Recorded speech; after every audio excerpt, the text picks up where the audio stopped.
The winter of 1989 to 1990. Belgium, a quiet nation known for its historic cities, fine chocolate, and peaceful skies, suddenly found itself at the center of one of the most extraordinary and well-documented UFO phenomena in modern history. It all began on the evening of November 29th, 1989, near the town of Eupen, close to the German border. Two gendarmerie officers on patrol witnessed something unimaginable: a large, silent, triangular object hovering low over a field. At each corner burned intense white lights, while a flickering red light pulsed in the center. The craft moved slowly, without any sound, no engine roar, no sonic boom, defying everything the officers knew about aircraft. Over the next hours, dozens more reports flooded in from across Wallonia. Civilians, police officers, and even military personnel described the same thing. Massive black triangles, sometimes the size of a football field, gliding effortlessly through the night sky. These objects could hover motionless for minutes, then abruptly change direction at impossible angles or accelerate to incredible speeds. By early 1990, the sightings had escalated into what became known as the Belgian UFO wave, a prolonged series of encounters that would last until April.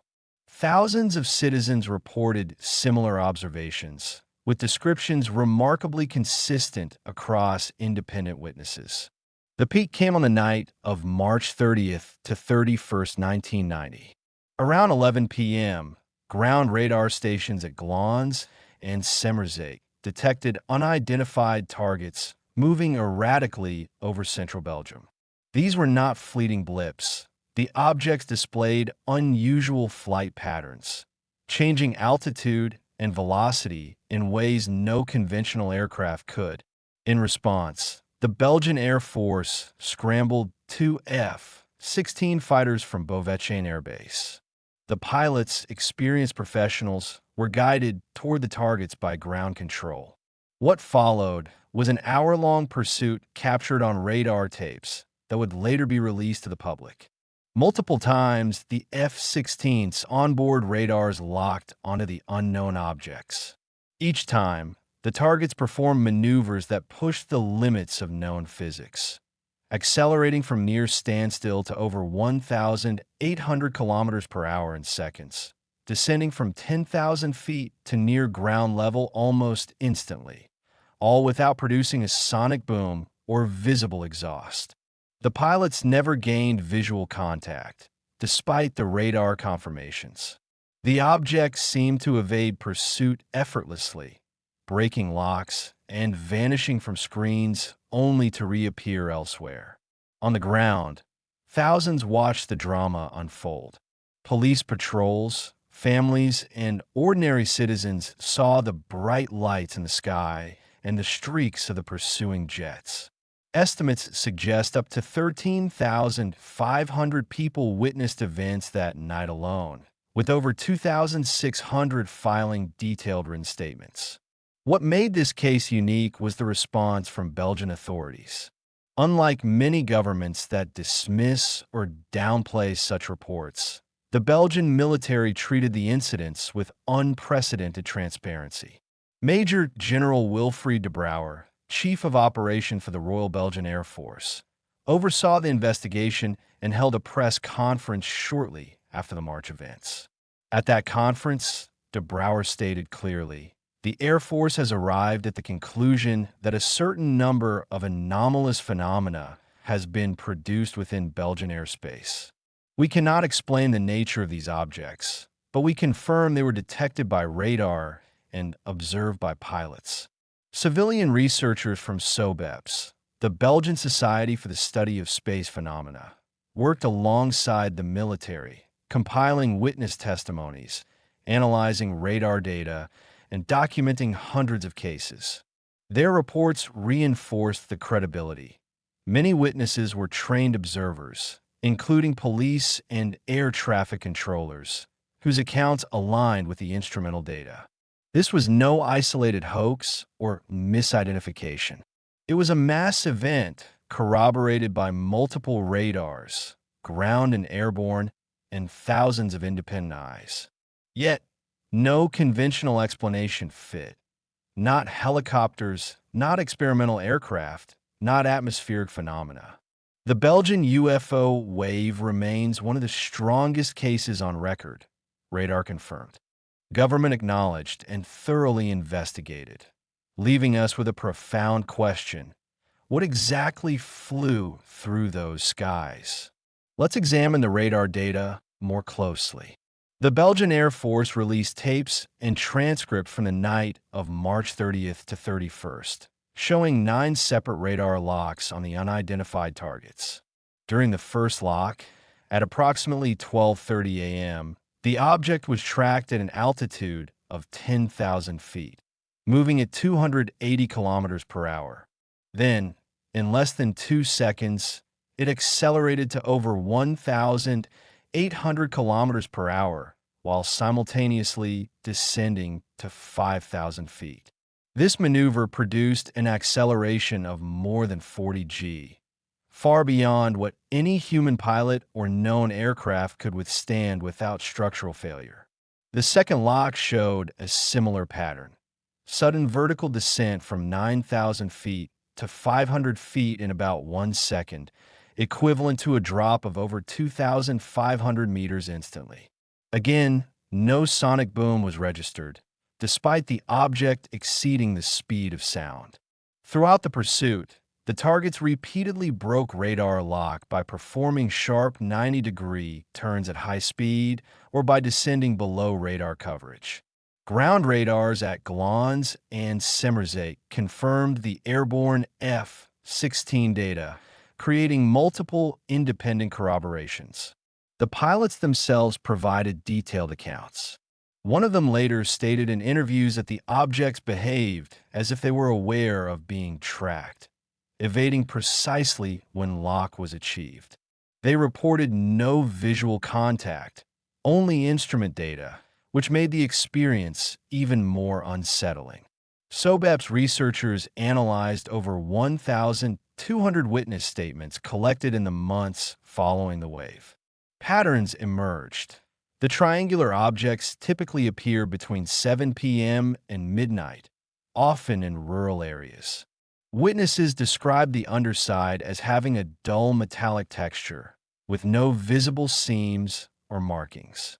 Many noted a faint humming sound at close range, but most emphasized the complete silence during flight. One particularly credible case involved 30 gendarmerie officers who observed the object from multiple patrol cars over a period of 90 minutes.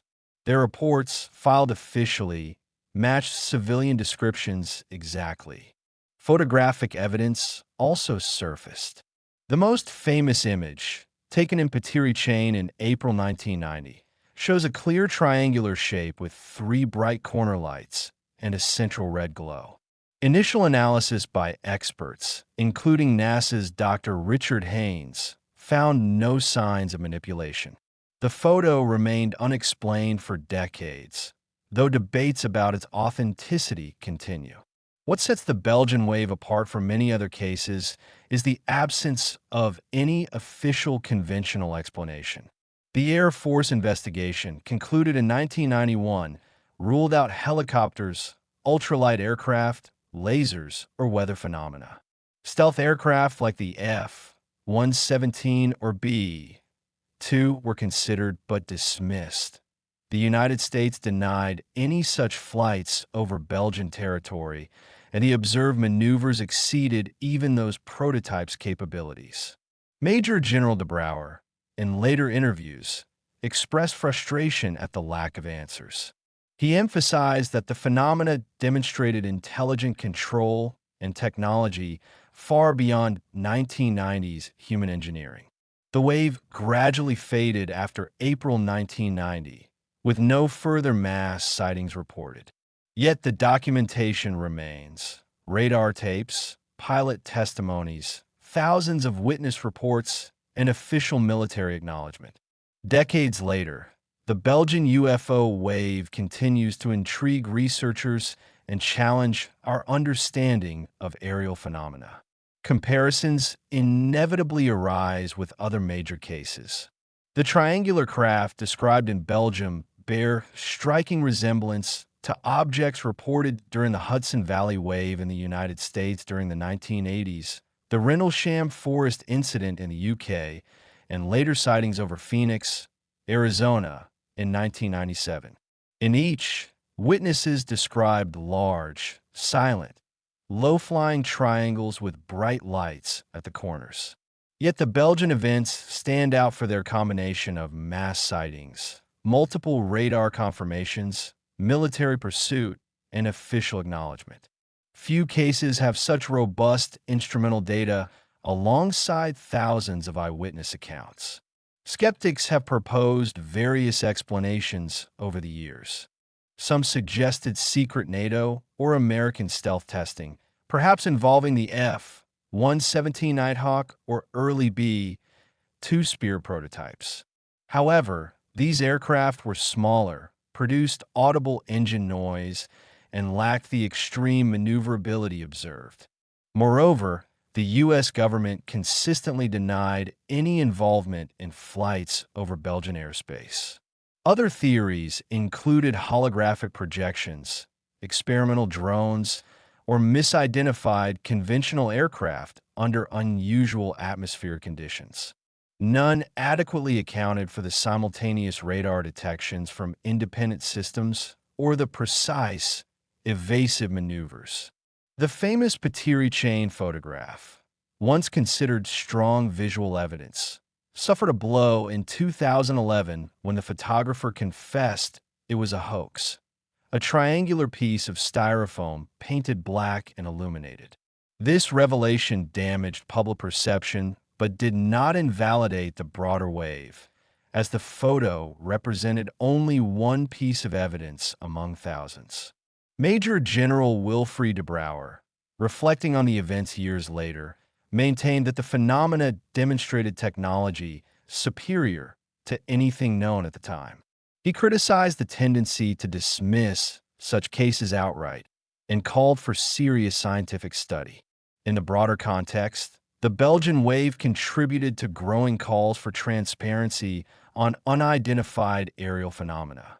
It influenced later disclosures, including U.S. Navy videos released in 2017 and subsequent congressional hearings.